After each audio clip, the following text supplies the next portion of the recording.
Cheers to an awesome Monday. Sharon Horne-Ellstrom here with day 820 of What's She Up To Now. Sharon Horne-Ellstrom, what's she up to now?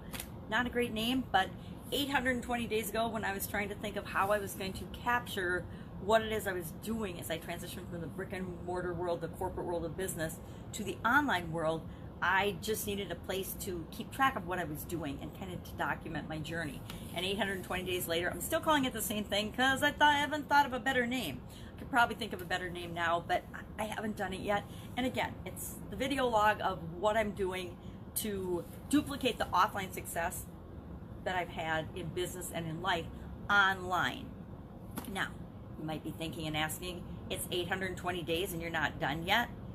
Of course not, because guess what? We never get done. We never finish learning, growing, and experiencing things until we die, right? Until we expire, until we choose to transition out of this life, we continue learning and growing, developing. So, will I keep doing it every day? I don't know the answer to that yet. It depends on what I feel like the next step is for me. But for right now, I hop on every day and I share what I'm learning, what I'm doing, what's working, what's not with respect to the online world. And right now, I got to tell you, the online world is insanely crazy busy because it is one of the fastest, easiest ways for any of us to give value and to serve other people, to share our wisdom, to share what we've learned, to share what we're going through and our common experience, to share what's working, to share what's not, to give value to other people first, which was the topic of the Get Up and Go Challenge today. It was all about giving first, giving value first. And we all think that, oh my God, if we give too much, people won't ever do business with us. If we give too much love, how weird is that? If I love somebody too much, they're not going to love me back. Now, maybe we've had experience with that. Some of us have, right? And so that belief locks into our brain that if we give first, or if we give too much first, we won't have anything left to give. It's kind of ridiculous, right? But we get those beliefs and then we run with them, whether they're good for us or not. But we need to be able to give love and attention and information and value to other people and give it in a kind and generous way, knowing that who we give it to, we might not be reciprocated, right? But there's a universal law called the law of reciprocation. So whatever we put out into the world, we get back tenfold. I think that's in the Bible, right? Whatever we give out, we get back tenfold. So make sure what you're giving out is what you want to get back tenfold, or that you want to get back at all, right? And again, know that who you give it to might not be who it comes back from, but it will come back to you in ways that you can't even imagine. I've had so much experience with that, and it's just kind of mind-boggling. We always feel like we're going to run out of information, we're going to run out of things to say, but that's just lack and scarcity that we've been conditioned to believe, and it's absolutely positively not true. Especially in this day and age, you're going to see a massive proliferation of knowledge and wisdom and information and things being shared like never before, because there's so many people that have so much wisdom and so much value and so much that they can give. And in return, they'll be rewarded by getting the attention and the love and the adoration and the value and resources from people that appreciate that and respect that and learn from and grow from that. So that was Get Up and Go. Today was kind of a boxing theme, or a get up and it was kind of a get up and go theme. The idiom today I talked about in Supersize Your Business was on the ropes. Of course, it's a boxing term. And also then the fun challenge today was fall down 7 times, get up 8. And so that was kind of interesting. And what's interesting about that is I randomly pick the idiom I'm going to talk about. And I don't look at what the fun challenge is for the day. I do that the night before. I didn't used to, but I started picking one the night before because I get up really early, and I've got my 4-year-old granddaughter now in the mornings, and all day, through indefinite, who knows for how long now with schools the way they are. But I needed to start getting that ready the night before. So I get the idiom lined up the night before and I write, what does it mean? What does it mean? And because that reinforces it in my brain so I can talk about it the next day.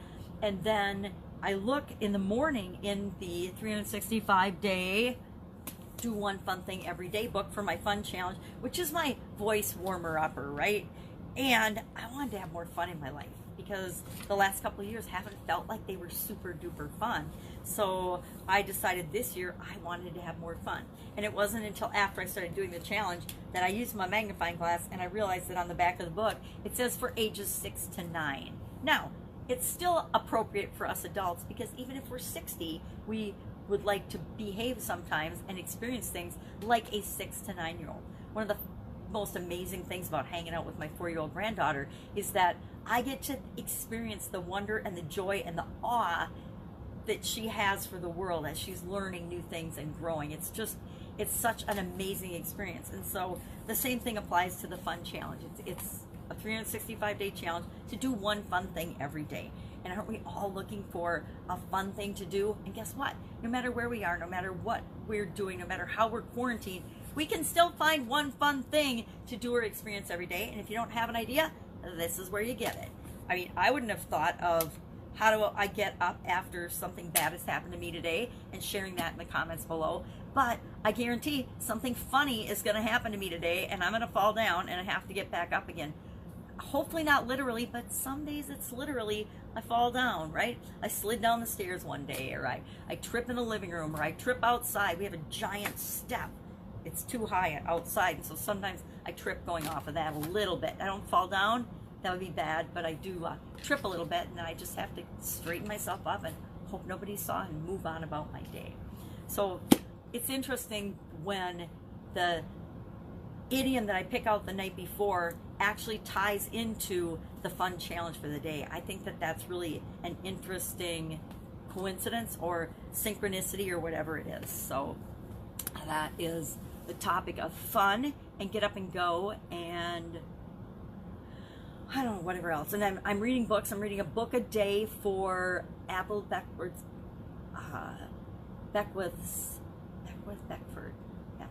I have two friends, and they have a name Beckwith and Beckford, and I always mix them up. So anyway, Apple is doing a 30-day challenge where you have to read a book a day. Now, we don't have to read it cover to cover, thankfully, because we know I can't really read, right?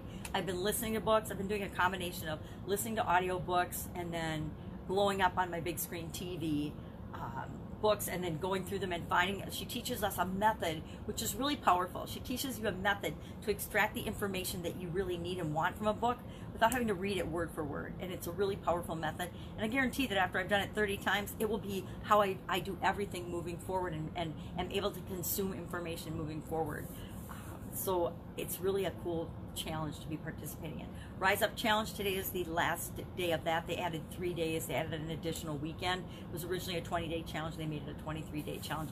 Really been a powerful challenge. It's really more of a summit. It's kind of a summit challenge combined. And I'm really thinking that that might be what I do next, because I love doing challenges. I've done hundreds of challenges, right? I love doing them, but I've also done a summit. I did a women's summit last year for women business owners, and that was an amazing experience. And so I've seen now through Pete Vargas III and his group how he is combined, since he's a speaker and has access to all these amazing people and has taught them to speak on stage, how he used his resources to pivot during this time to create a platform for all of these amazing people that could, in 150,000 people in 3 weeks. He's brought together in a group, and thousands of us are watching it live every day and participating in it. So a really great example of what's possible. So I honestly think that in May, I guess I'm calling my shot a little bit, I will be doing a Challenge Summit combination on, I was talking to my son yesterday, I think it might be having guests on that are business owners, because I work with business owners, that what they're doing right now as the world has changed, right? I think it's really timely. I think it'd be really helpful to other people to know what other business owners are doing, so that if you don't know what to do and you feel like you're stuck, if we interview and if we talk to a business that's like yours, it'll give people hope and ideas of what the heck they can do. So if I have a spa owner or a hair cutting place or a nail salon, and I interview somebody that's prepping and getting ready to reopen, and the steps and the things that they're doing, and I know lots of business owners in different industries that are doing things to move forward, even if they're shut down right now. They're still behind the scenes doing things to prepare for when they can open up again.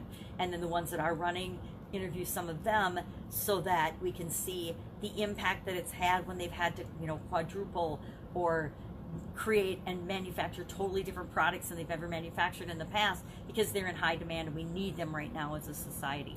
I think that might be a really awesome summit to help business owners to move forward and advance and to know what to do. So let me know in the comments below what you think of that, if that's a good idea or not, because I could do a summit on something else too. I could do all kinds of things I could do a summit on. So I would love to know what you think of that. That's it. That's all I've got today. 4-year-old's going to be here soon, so I need to run, get the garbage out for the garbage man, because I'm here on my own and it's garbage day. And then I think I got some dishes in the sink I should probably take care of. Sometimes I let stuff get piled up when I probably shouldn't. Without help these days, sometimes we just got to do what we got to do when we can do it. So that's it. Have an amazing day. If I can help you in any way, please ask in the comments below. If you're struggling with something and you just don't know what to do or who to turn to or who to ask, just ask, right? I might not know the answer to the question or know exactly what you should do right now, but I can definitely hook you up with a resource or a person or a thing that can help you for sure. So take care, have an awesome day, and I will be with you tomorrow.